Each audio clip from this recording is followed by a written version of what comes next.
Lesson 33, we continue reading from the Yoga Sutras of Patanjali regarding the philosophy of the Kleshas, or the science of misery. We arrived at Sutra 6, Chapter 2. Asmita is the identity or blending together, as it were, of the power of consciousness, Purusha, with the power of cognition. Last week we finished with Sutra 5 with Patanjali saying that all the Kleshas that follow start with the first one, which is avidya or ignorance. Here he explains the second one, ego or egoism.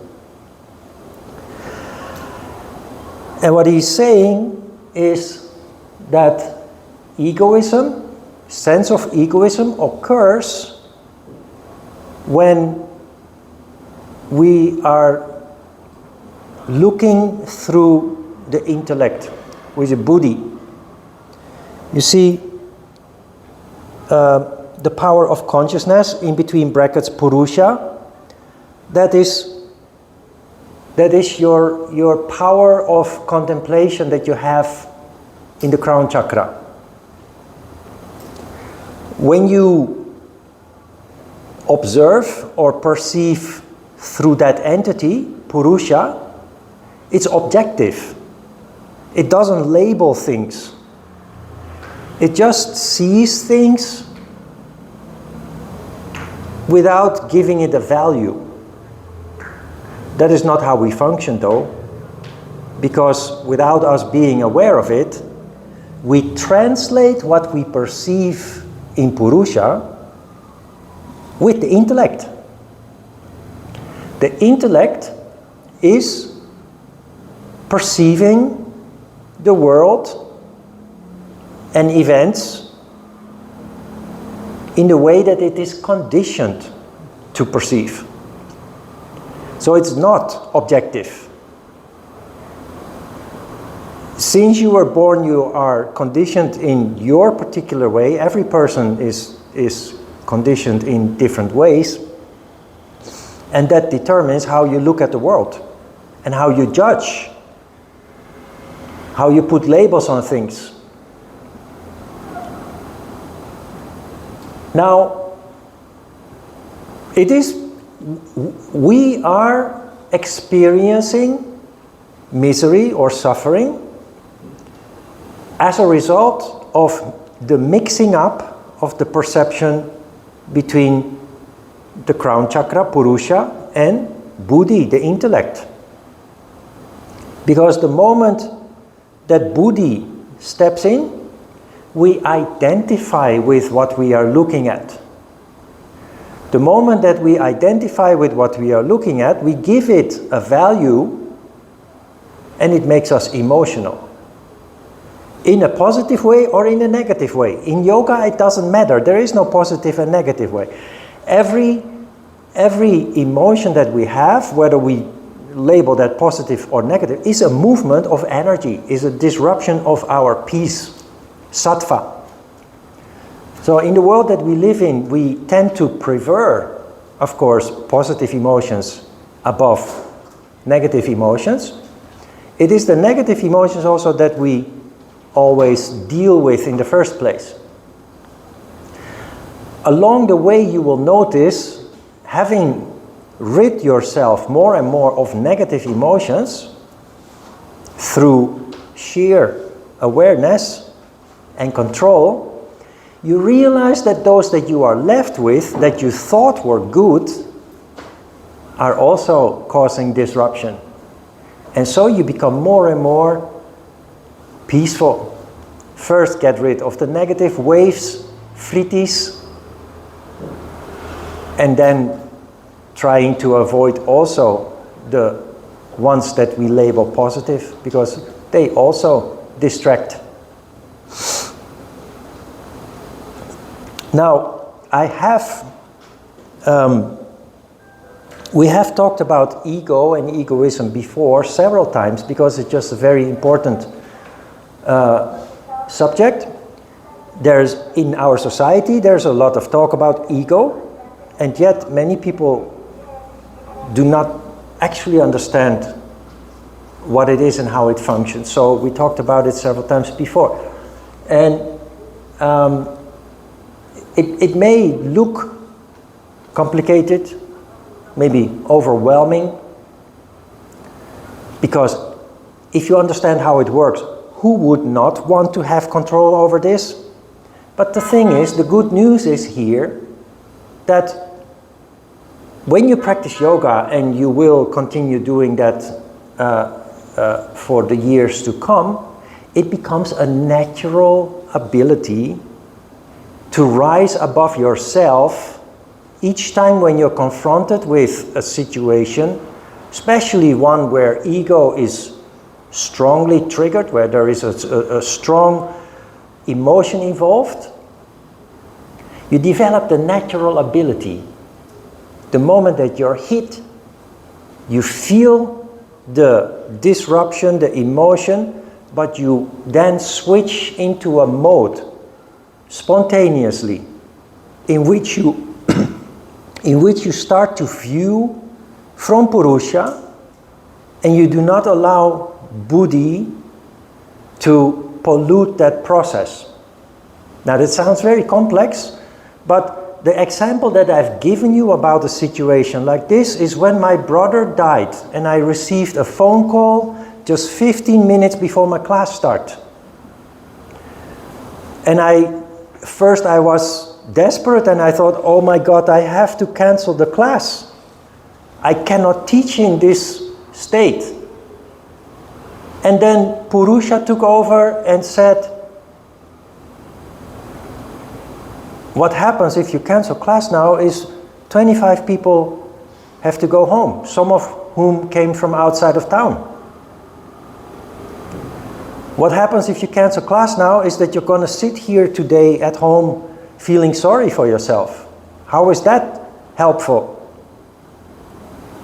And so I just finished my preparations, packed my bag, and went to the studio and started the class anyway.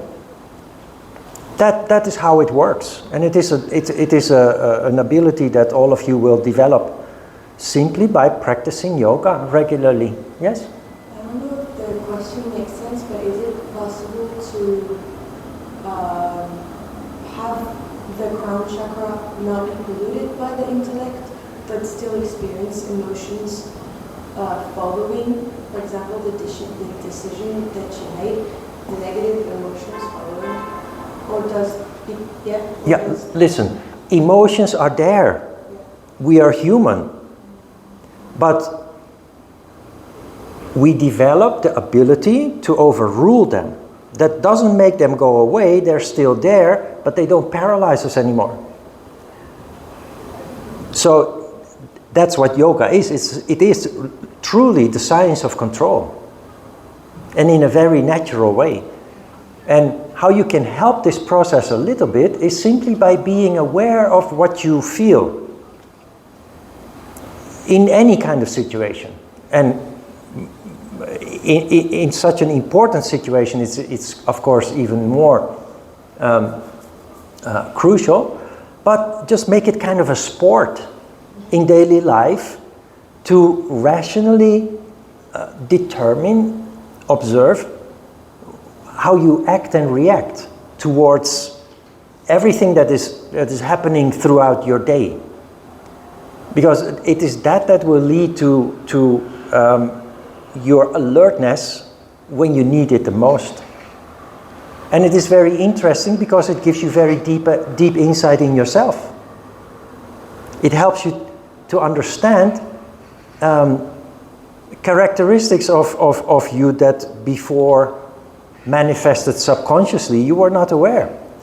It is often easier to see and observe other people acting and reacting than it is that we can see and observe ourselves reacting. And so now we turn it around and we start looking at ourselves. That is truly self-study, one of the niyamas in practice, in daily practice. Just in a playful way, you develop this skill. And it is an incredibly useful, helpful skill in life.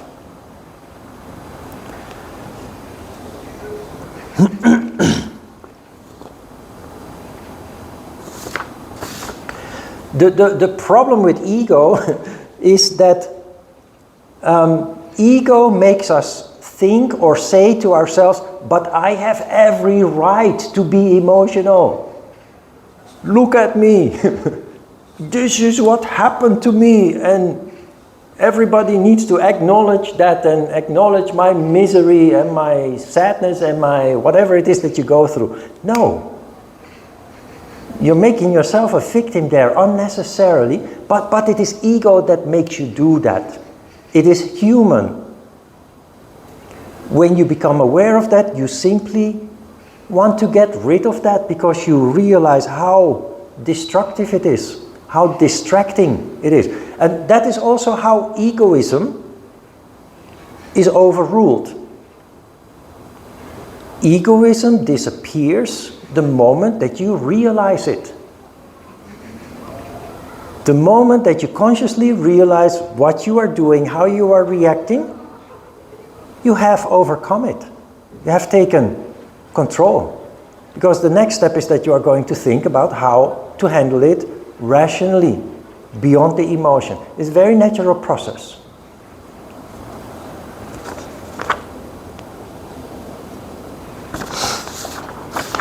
Sutra 7, that attraction which accompanies pleasure is raga. Have you ever heard of the word raga? Indian people all know the word raga. It's music, it's a music genre. In Europe and America, you know what we call it? New Age music. Raga is the expression, is the feeling that you get in the moment of the day. And typical raga music is titled A Stroll in the Forest on a Rainy Day or something. Or a romantic evening at the campfire. Or the raindrops on the roof or something. It all reflects an emotion, very often a positive emotion, an emotion that can be melancholy, can be happiness, it can be dreariness because of the rain, but it's a feeling that you have. Practical example is when you wake up on Monday morning. How does that feel? It feels different than waking up on Friday morning, right? Yes, that's it. That you recognize this. That's it, that's raga. And Sunday feels different than Saturday. The energy, the vibration is just different. The air is different. That's raga. And why is this a problem? This is the expression of attachment, the third klesha. We like raga to such a point that we're always looking for it. We spend thousands of euros to buy an airplane ticket and a hotel or pension accommodation, basically to immerse ourselves in raga, in a nice vacation location. In Italy or in Bali or in Paris or Amsterdam or whatever it is that you feel attracted to. But basically what you're buying is access to raga. Buying an expensive German car is also raga.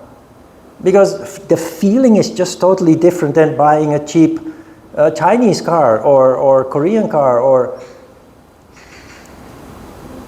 So we're willing to It's so important for us that we're willing to spend money on it.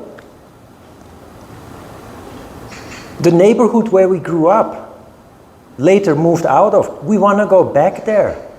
Raga. So you could say on the surface, this is not bad.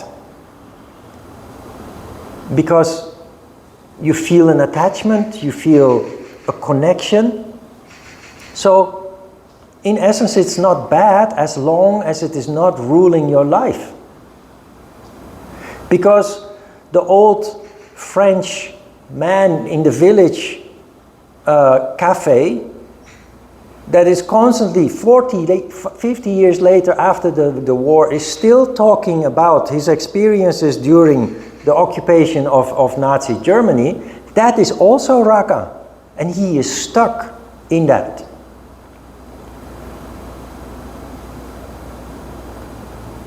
So the answer is the same as with egoism. The moment that you undergo attachment, you deal with it simply by being conscious of it. And it is up to you whether you allow yourself to whether you decide to allow yourself to enjoy it for a while, or whether it is actually distractive or distracting and not very constructive to allow yourself to go there. Obviously, when you go on a vacation and you do that as a yogi consciously, you clearly allow yourself to immerse yourself in raga. So as long as it is controlled and you are aware of it, it's fine. Because we're human, you cannot cut it out, you cannot eliminate it from how we function. Or what you can do is be aware of it and take control when deemed not constructive, not helpful.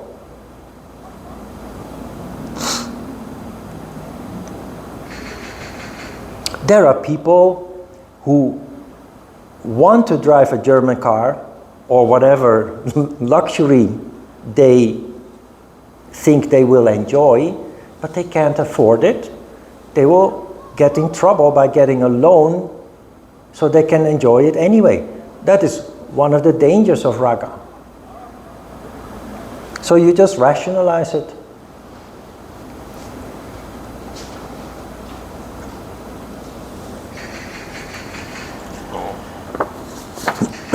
Sutra 8,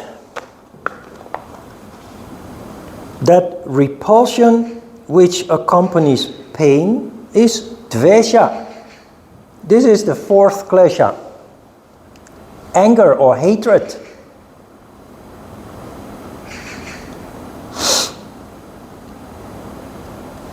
Here I go back to the experience I had in the subway, where I was elbowed out of the way, and my first sentiment was to explode in anger. What on earth is going on here? And who are you? But you quickly rise above that emotion.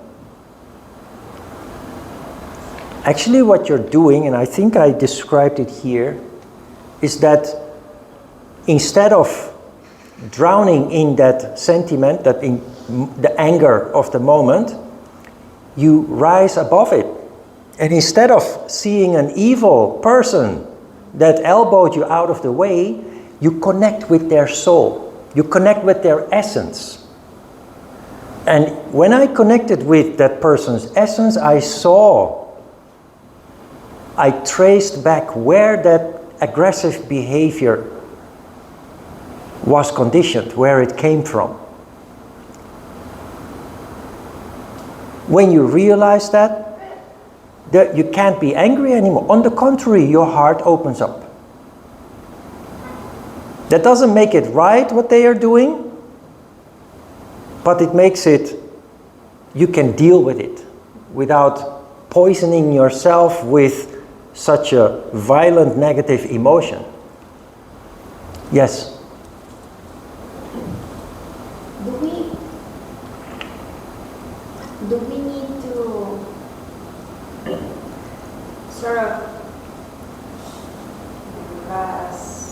don't know how to say it in English. Do we need to follow all of this process of thinking and understanding? And I'm just wondering that there are some situations that, do we really need to engage with the situation and try to understand what is behind to let it go? Or can we just let it go? Because maybe... If you can do that. Okay. But the problem is most of the times we can't, and we find ourselves in a situation that we later regret. That we say, oh my goodness, I wish I hadn't said that, or I wish I had handled it differently. So in the heat of the moment, we act in a way that causes disruption. And this is not about how the other person is affected by it. That is just a very positive side effect, that you keep other people out of a conflict as well. But this is really about self-care. Just making sure that you are not getting sucked up in another situation where you later say, oh my goodness, I wish this hadn't happened. I wish I had controlled myself. Because who does not have these kind of moments in life where you regret having not been in control? And again, it all sounds either very theoretical or very complicated, but it's not. Your yoga practice will lead you to a condition where you naturally start functioning like this. Studying about it gives you a shortcut. You can now implement it consciously.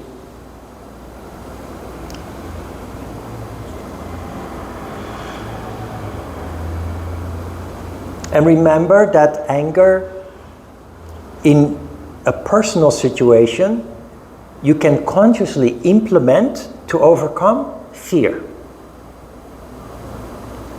which is the next klesha. And we will discuss that klesha in the second session.